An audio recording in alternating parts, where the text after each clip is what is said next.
I'll begin with the thought that, correct me if I'm wrong, while expectations, around child and maternal care are evolving, so is the emphasis around having an integrated end-to-end, healthcare for both mother and child, whether pregnancy, post-pregnancy, postpartum. So we'll have discussion around this.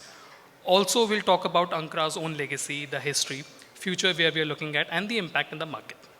So Right. Rahul, my first question would be around, since Ankura already has a strong legacy around, child and maternal health care, um, what are the current scale you operate at, and how the journey has been so far?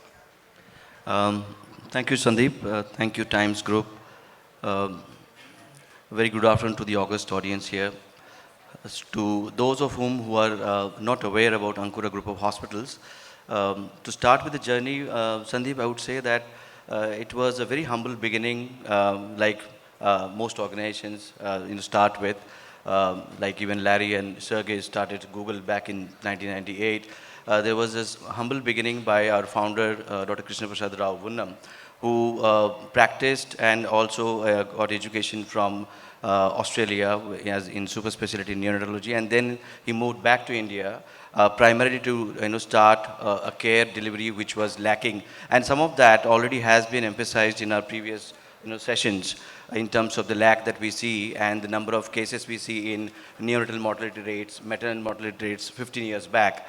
And that's when the journey started for Ankura as well. So it started with a humble beginning as a single specialty pediatric focused hospital back in Hyderabad as a single standalone hospital. And the focus has been in terms of strengthening the clinical care model, right, before anything else. And the model was very, very clear that wherever we are looking at as children's specialty hospital, it's very important that each specialty is backed by qualified clinical professionals and allied professionals.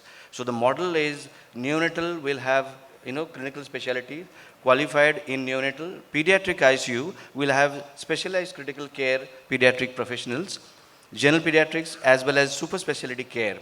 Once this model was developed and the care delivery started, Ankura tried reaching to various parts of Hyderabad and surrounding area, because being a secondary care, it's first important that we cater to the initial immediate catchment area.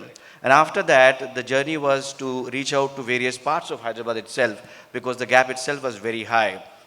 So in terms of scalability, it was very important that it happens within the region.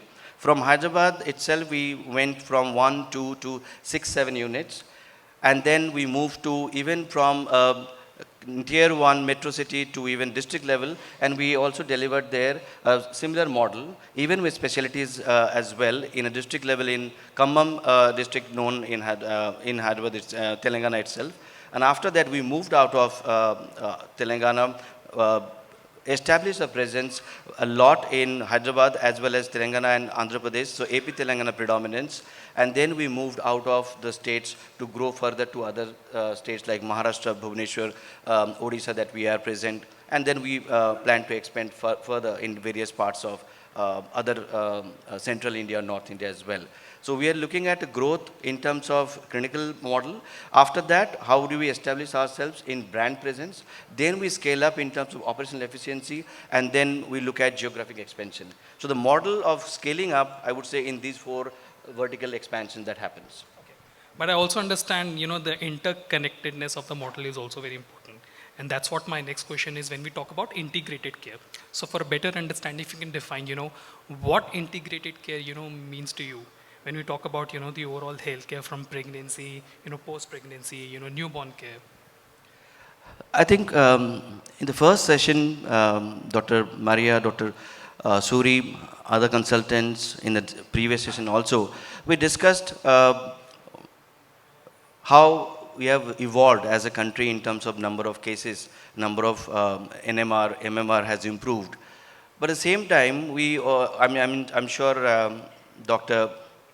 Sanjay, if I'm not mistaken, he also mentioned about the number of cases we have in terms of institutional deliveries.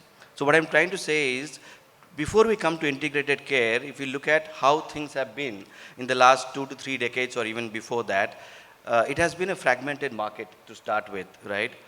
We have individual, private clinics. We have single standalone hospitals focusing on maternity care. We have multi-specialty hospitals. We have public healthcare spectrum as well.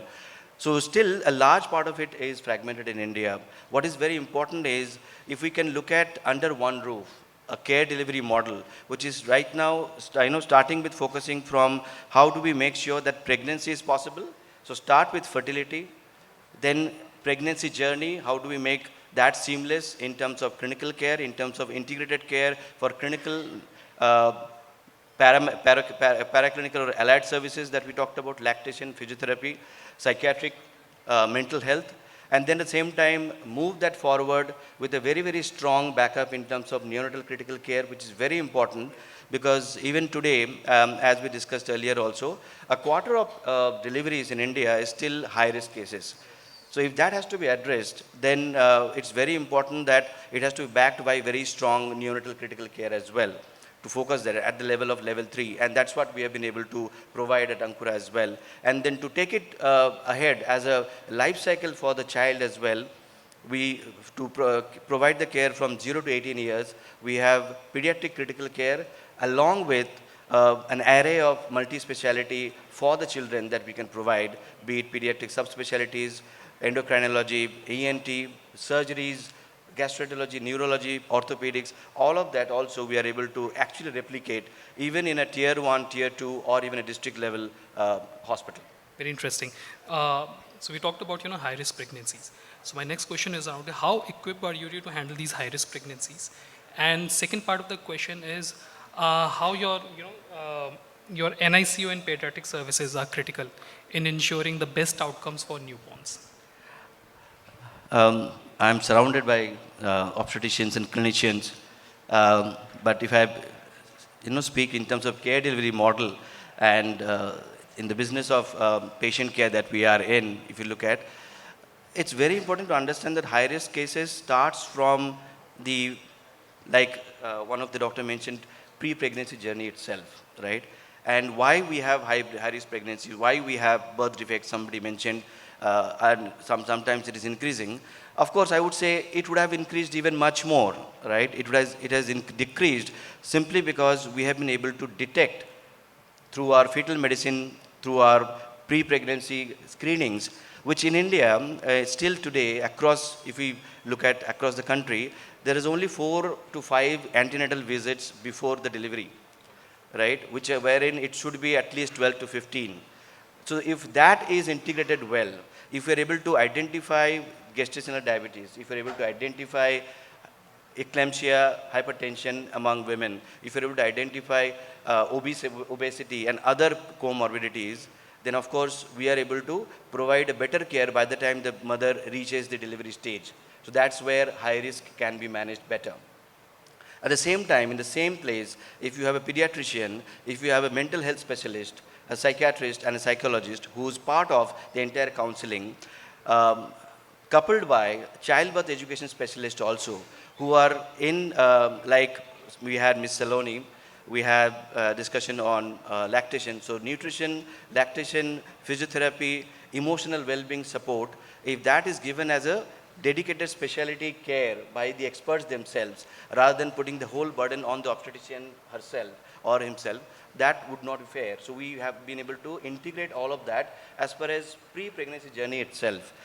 For post-pregnancy or during pregnancy journey, where 46 or 40% of the complications and maternal or neonatal death actually takes place, if you see, we have been able to provide what is actually required in the infrastructure also, which is a very strong maternal ICU, backed by 24 hours anesthesia coverage. Very strong pediatric neonatal care where it is there on the same floor. We can actually do the transition in terms of operational efficiency, I'm saying, within a minute or two rather than taking more time. We are able to make sure that the length of stay for the child based on either it is extremely low birth weight cases, ELBW cases, or preterm cases, or post-term cases also, we are able to provide that care at a rapid pace on an urgent basis, that emergency care is able to provide when you have that expertise. And after that, of course, if the journey remains, unfortunately, for the child for a longer period, we are able to provide specialty care as well. Perfect. The other thing I wanted to talk about, and this is slightly forward-looking, we are talking about integrated care and looking at the entire spectrum of services that is offered by Ankura. What are your key focus areas in near future or future? If you can throw some light. So, Sandeep, as I mentioned earlier, it's very important that after what we have been able to scale up, we have been able to focus on complete spectrum of pediatric care, neonatal care. Now we are focusing a lot more on integrating this entire care model, as I discussed with you, including fertility and obstetrics and gynecology high-risk cases. And for the last 10 years, we have been already focusing, and it is having a presence in all our centers across all these states, a complete spectrum of pediatric specialties as well.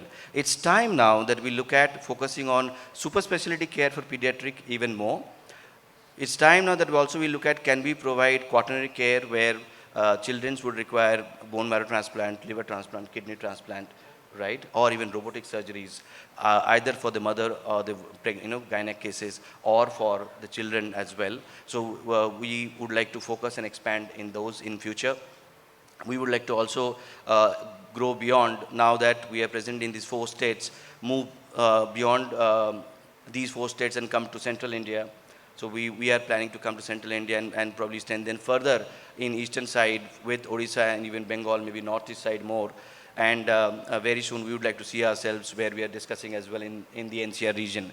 So with this, I would say, focusing on all these things at the same time, one of the things we have already initiated in the last 2-3 years is strengthening our digital transformation in terms of patient experience through integrating this entire digital technology right from fertility to the children's care in complete online experience. And that is something we have been doing for the last couple of years, and I'm sure the success will be seeing the result of it very soon. At the same time, integrating, once we have it completely go live, integrated with AI and technology, where clinical decision making, where patient experience can be enhanced simultaneously. Having said that, it's very important that what we have been trying to plan and execute, the compliance is very, very important.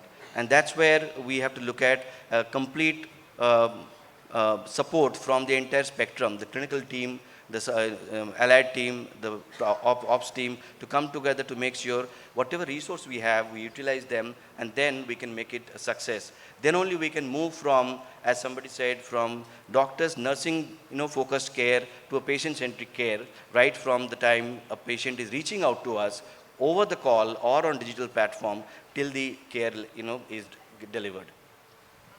Thank you. That's some really valuable lessons for the audience. Thank you so much, Rahul, for joining us today. Thank you. Thank you so much, Sandeep. Thank you so much. Thank you, sir, for that insightful conversation and for your perspectives on integrated care and comprehensive maternity services.